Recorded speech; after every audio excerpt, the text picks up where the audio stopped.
welcome once again to Jules Gomes. And we keep mentioning the weather, Jules, but this is a bit special, isn't it, this time? It has not stopped raining for weeks, and we're supposed to be in a Mediterranean climate. Rodney, I share your woes. We've had a similar problem in Italy, and while I'm delighted with the downpour, because we have one of the most beautiful lakes just, 3 kilometers from our home, uh, I am concerned that the lake should not, the water level should not go down. So I am delighted that the we've had rain, but we've had a bit too much of it, I must say. And it seems it's begun to feel almost like England. You know what I mean? Well, there we go. We shouldn't complain. At least we're warm. It's warm rain here, isn't it? There you go. Well, we've got too many subjects to cover, but we'll cover as many as we can. Anti-Semitism. We'll start with that because there's been various definitions of anti-Semitism. Go through them, Jules. What is it exactly? Well, I, I, I could refer our viewers to one of the best books of on anti-Semitism written by Dennis Prager, and who is also a very good biblical commentator, by the way, not professional, but he is, as a Jew, he's wonderful.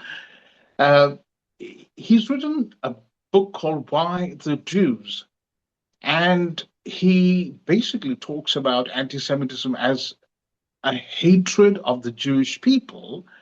But then he talks about various strands of anti Semitism. So there is a left wing anti Semitism, there is anti-Semitism from Catholics. There's been anti-Semitism from Protestants, particularly the Reformed variety. There is now we are seeing woke right anti-Semitism. Of course, he doesn't include that in his book because the book was written about 20 years ago, I think. And he asks the question, why have people hated the Jewish nation, the Jewish people, for centuries? That's something I don't want to go into in great detail, but suffice to say that I personally sum it up in one hyphenated word, and that is Jew hatred. Hmm. There's a lot of jealousy, envy against the Jews. They are bright people.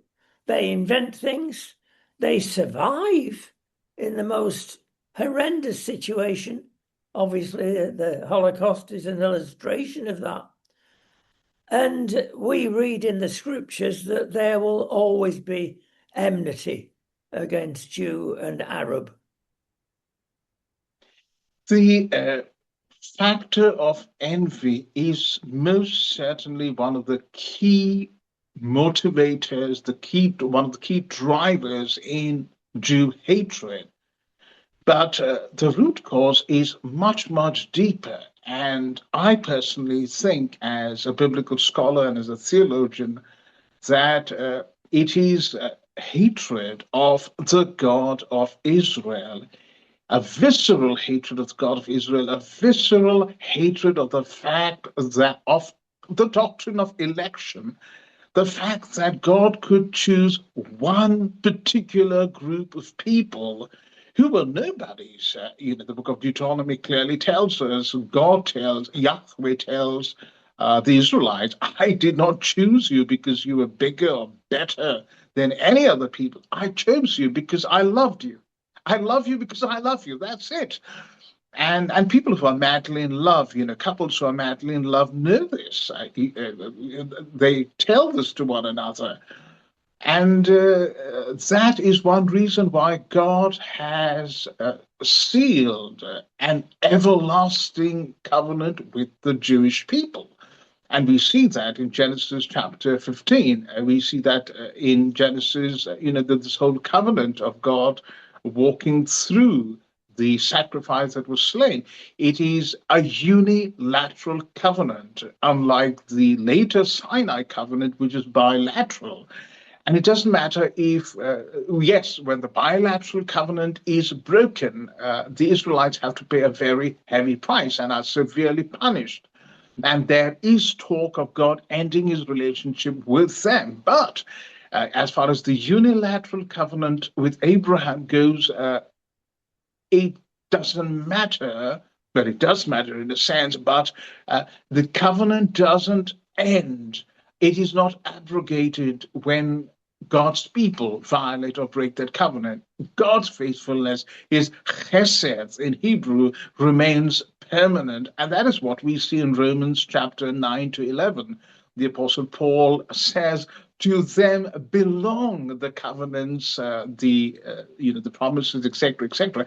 And in the Greek that, and English and other languages, that is in the present tense.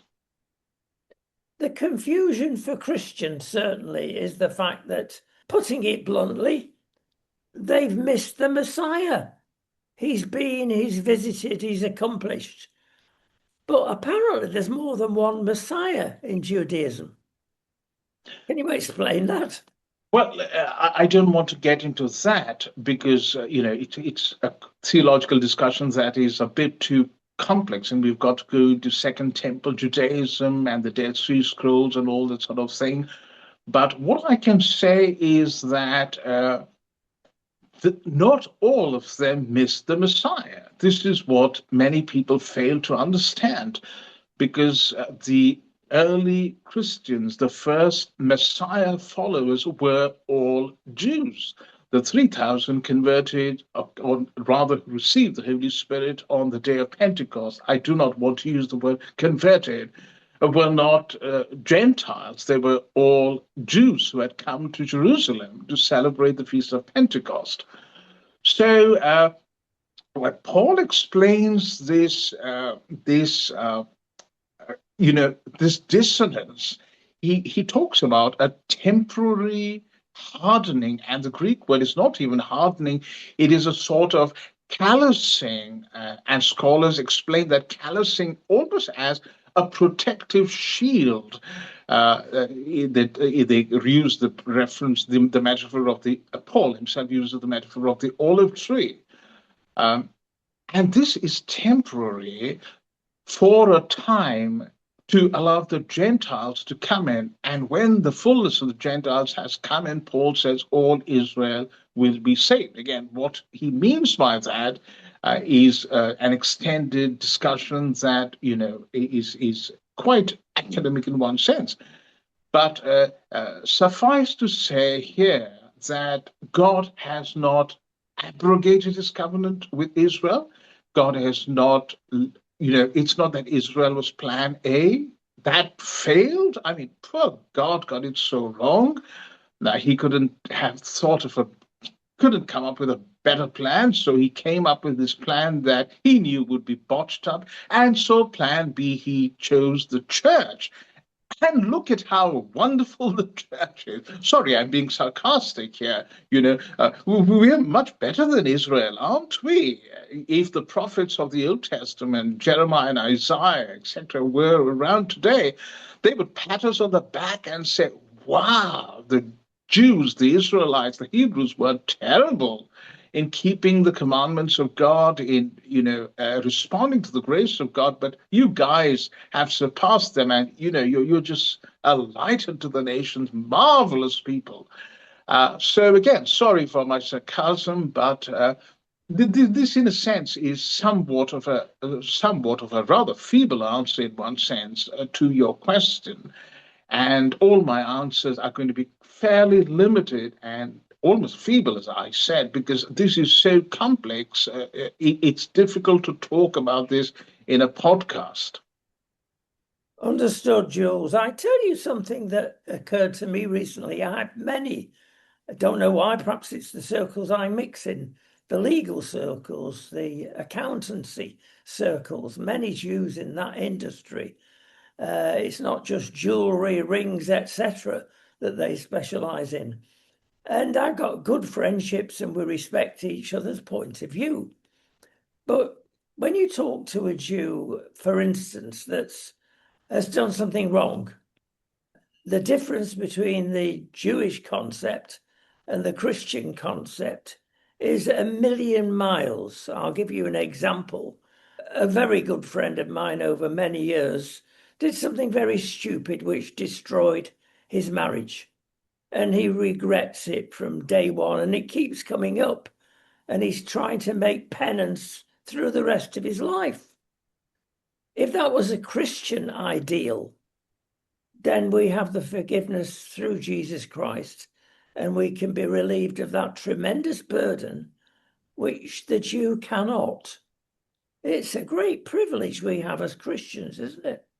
Absolutely, which is why Paul talks about how he is so greatly burdened for the Jews, his fellow men, his kinsmen, he calls them in Romans, that he is preaching the Jewish Messiah to them, going from synagogue to synagogue to synagogue, getting booted out of the synagogues by some Jews. Some Jews are, very open and accept the gospel. We know the Bereans, for example, is it Acts chapter 17? They were better than their counterparts in Thessalonica, I think.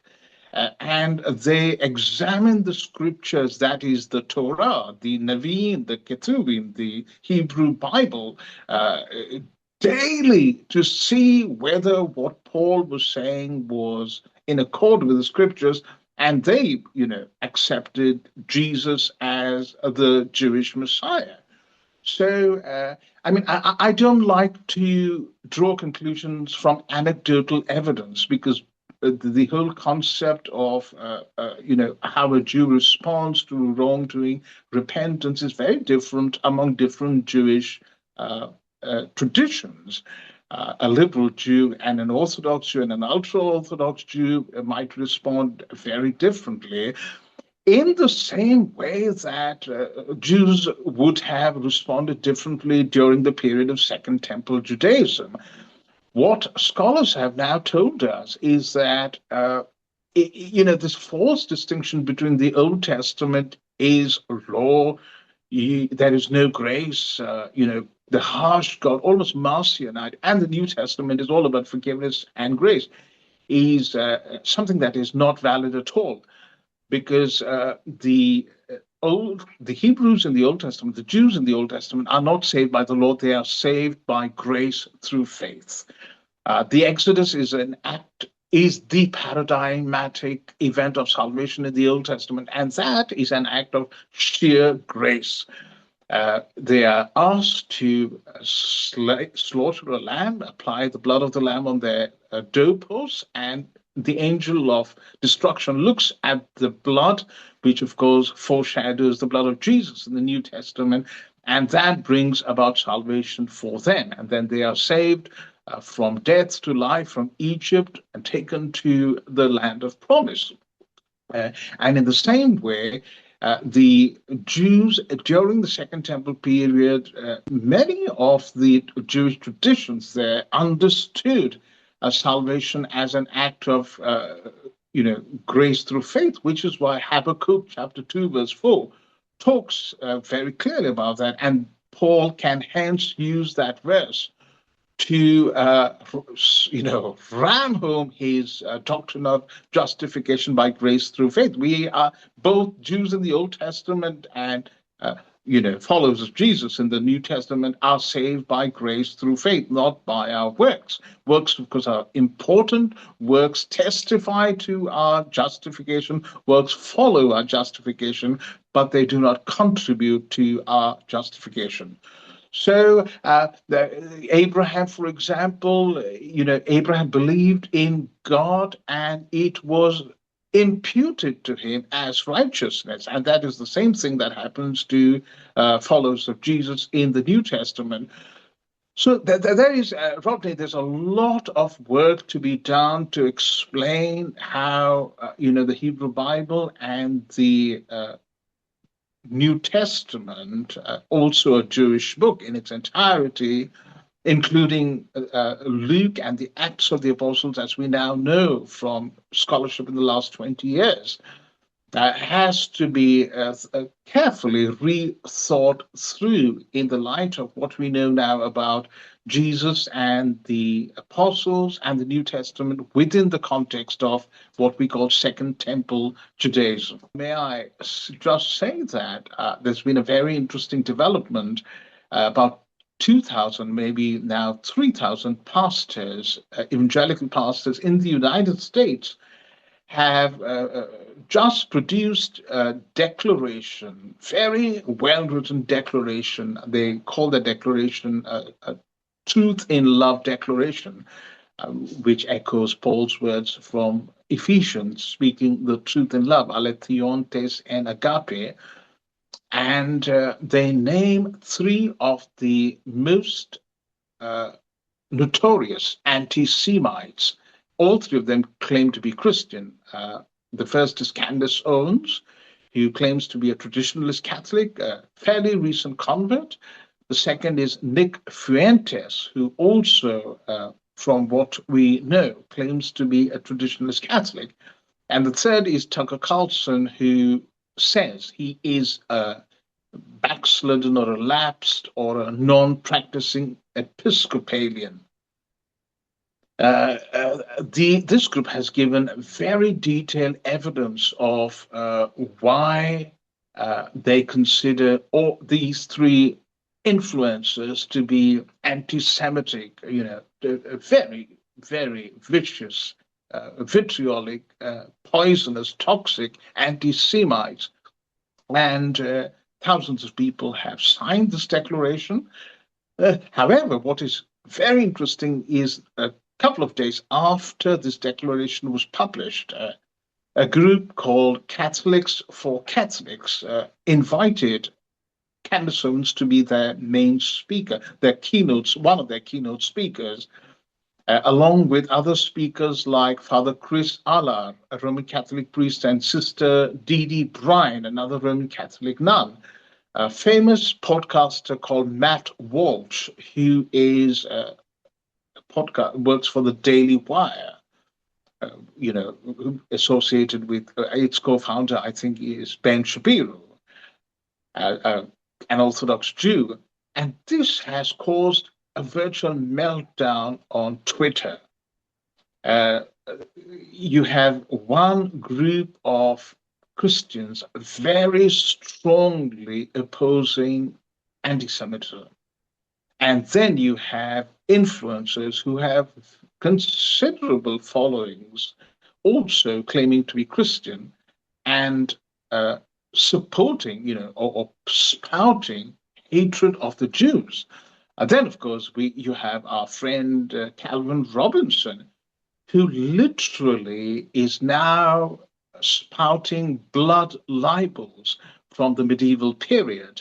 And he uses somebody called Simon of Trent, an Italian saint, quote unquote, who's no longer considered a saint because the Roman Catholic Church officially abolished his cult in 1965. And Simon of Trent was allegedly murdered by Jewish people for his blood. This is where the blood libel thing comes in. The story was that the Jews used the blood of Catholic babies baptized or children to make matzah, the Passover bread. And as a result of these blood libels, many Jews, hundreds actually, were massacred in different parts of Europe. The Catholic Church firmly stamped out these blood libels, as I said, literally putting an end to the devotion to Simon of Trent. But what is shocking, appalling, is that people like Calvin Robinson are actually, who claims to be, an old Catholic, but expresses tremendous devotion to the magisterium of the Roman Catholic Church, are now reviving, resurrecting these horrendous blood libels, which historians of all stripes have demonstrated were false, were libelous, beyond any reasonable doubt. And so I think we're in a very serious situation because once anti-Semitism, rots your brain and begins to spread, it shows, as Dinesh D'Souza, the commentator, just recently said, it shows that we are nearing the end of a civilization. And that is, that's virtually the canary in the coal mine. Yeah, it's interesting you mention that, Jules, because I'm asked all the time what's happened to Calvin Robinson, what's happened to Candace Owen, and what's happened to Tucker Carlson, because they seem to be mainstream, evangelical, good people that Christians watched because they were Christians and respected their views. But have they gone off piste? If I may say this with a great deal of fear and trembling, I quite honestly believe that it is demonic affliction or perhaps even demonic possession.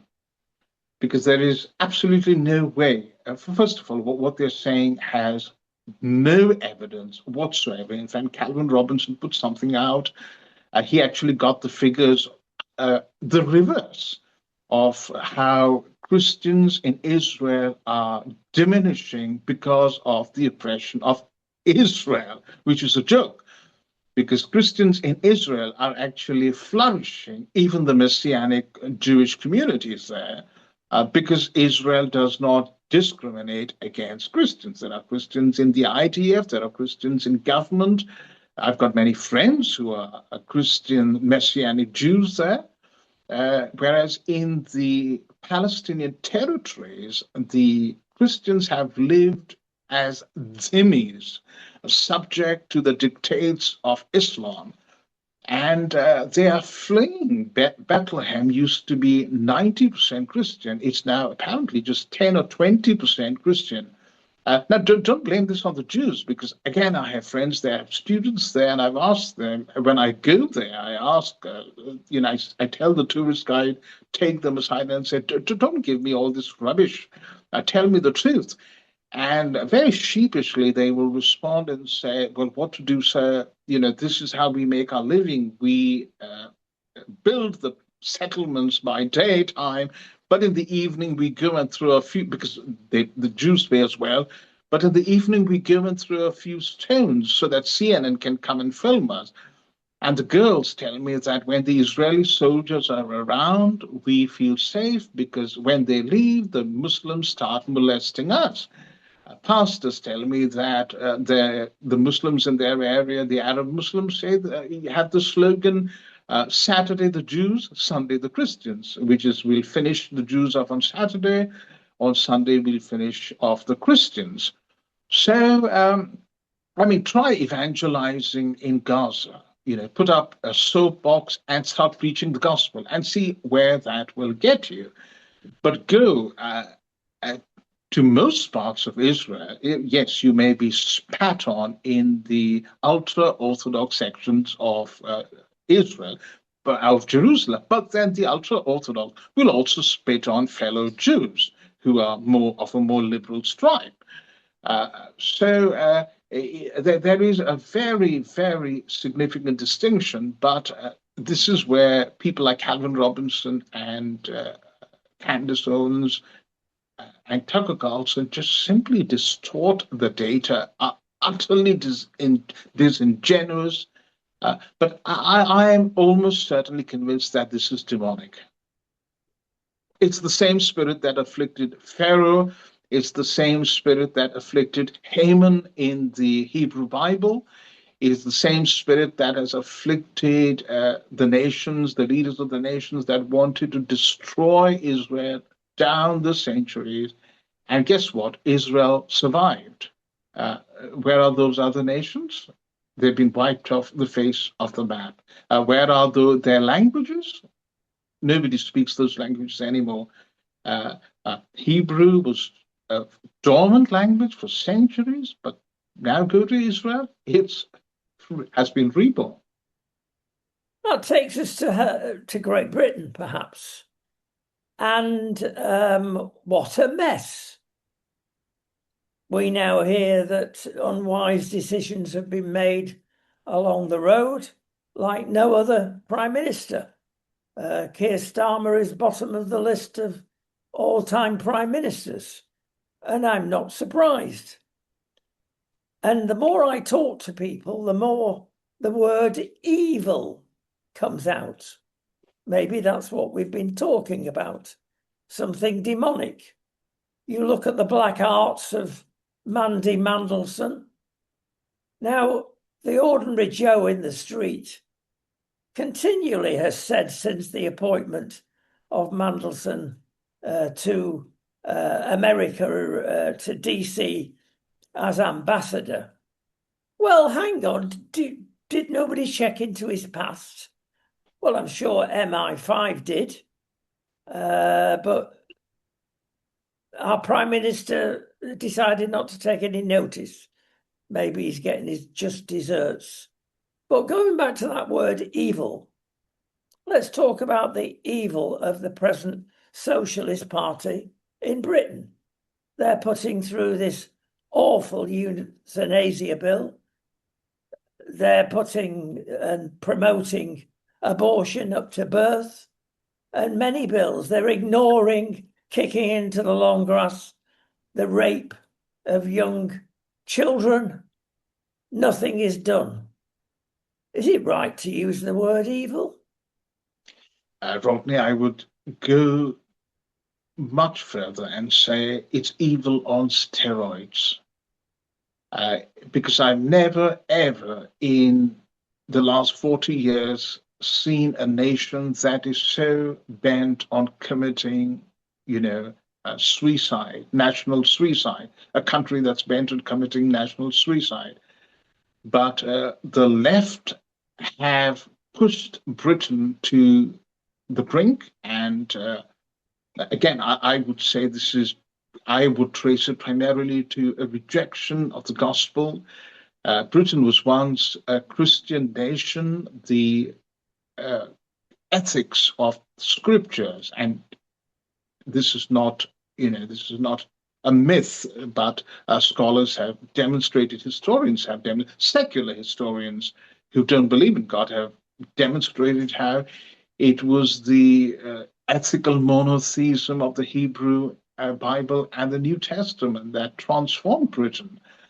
And energized by this transformation, the evangelical transformation of Britain, missionaries took the gospel to different parts of the world. I know India was wonderfully impacted by Britain. The horrendous practice of sati, which is brides being burned because their husbands have died. They have to jump on their husband's funeral pyre. That was abolished thanks to the influence of William Carey, the great missionary who translated the Bible into many Indian languages. So what has happened? It's almost as if our politicians have lost the plot completely. And yes, Keir Starmer and Mandelson personify, embody this evil. It seems as if, and I'm writing about this, that this is happening to some extent in other parts of Europe. There is this coalition of Islam with the left. They call it the red-green coalition, green representing Islam and red, of course, communism. And we all know that once they win, the Islamic forces are going to finish off the forces of leftism. But we live in very, very troubling times and almost apocalyptic times, and I can apply that to Britain. Yesterday, Keir Starmer actually admitted in Parliament, when questioned by Kemi Badenoch, that he knew about Mandelson and Epstein. I was also reading the news yesterday. A Muslim judge set free a rapist, who raped her, molested her, or whatever, a 12-year-old girl. I maybe not raped, but at least molested. And then he also did the same with somebody else years ago. And now the hearings on the industrial scale of the rape gangs, composed primarily of Pakistani Muslim men, has begun. Rupert, thanks to Rupert Lowe for it. And we're hearing some, chilling stories. The police knew, the social workers knew, the church knew, bishops knew, clergy knew, and nobody wanted to do anything because they wanted to continue to appease radical Islam, and they were afraid of being called racist. This is compounded, of course, by the fact that we cannot control illegal mass immigration and legal mass immigration. Thousands of immigrants are being imported in to do the work that any normal Briton could do, while at the same time, many Britons are living off benefits and just, doing doing nothing when they could have been, working at a store that an Indian immigrant, for example, or a Bangladeshi immigrant is working at. So we are on the verge of civil war, and somebody from it was at King's College London, a scholar, I forget his name. He produced a paper 6 months ago talking about how Britain is indeed on the verge of civil war. I predicted this in 2009, and I said it's going to begin not with black against white, that is, the immigrant against the indigenous Britain, but it's going to begin with black against Asian and Hindu against Muslim. And we saw that in the Leicester riots. There are still after effects of the Leicester riots. And Britain is on the verge of anarchy. And unless there is national repentance and people turn to God, nothing is going to change, I'm afraid. There's a striking difference, isn't there, between Maloney, your prime minister over there in Italy, who yesterday announced no more Pakistani men coming over here, to what happens in Britain when we open the door to everybody, particularly Pakistani criminals. Why can she do it and we can't in the UK? Well, she is doing it because she and her party, Fratelli d'Italia, the Brothers of Italy, supported by Salvini's Lega party, the League party, they are convinced that what is going to save Italy is faith, family, and upholding one's fatherland or motherland. Uh, Italians are also Italians, to a large extent, continue to be proud of their culture, proud of their language, which is a very good thing. And unlike Britons, who, particularly middle class white Britons, who are kind of ashamed, the moment you talk about colonialism, there is that sheepish look on their face. And this constant humiliation, indoctrination by the left has sapped the morale of British people by and large. And so when it comes to the ballot box, this is what breaks my heart. They will vote for people like Keir Starmer or the fake conservatives. There's not been much difference between these two parties. However, in Italy, Prime Minister Giorgia Meloni does have a pair of, that Keir Starmer seriously lacks. And I must say, despite her best efforts, she continues to be blocked by the judiciary. There is a strong left-wing judiciary in this country, in Italy. There's also a very strong left-wing communist tradition that continues to rule the unions. Now, we must nuance that a bit, because at one point communism provided Italians with a source of liberating themselves from the oppression of the Roman Catholic papal states. And that is what brought about, to some extent, the liberation of Italy and the reunification or unification of Italy. So historically, there is some difference. But you're right, Rodney. Meloni is doing a fantastic job, and so is Viktor Orban in Hungary. So is Javier Milei in Argentina. But of course, our friends in the United Kingdom have to suffer under Keir Starmer, and he should have resigned by now. But I think he's still holding on by his, the edges of his fingernails to his throne. Another page to be written very shortly, I feel, in this saga in Britain. And let's hope we put the spiritual side before the secular side, which has been our demise for so many decades, even.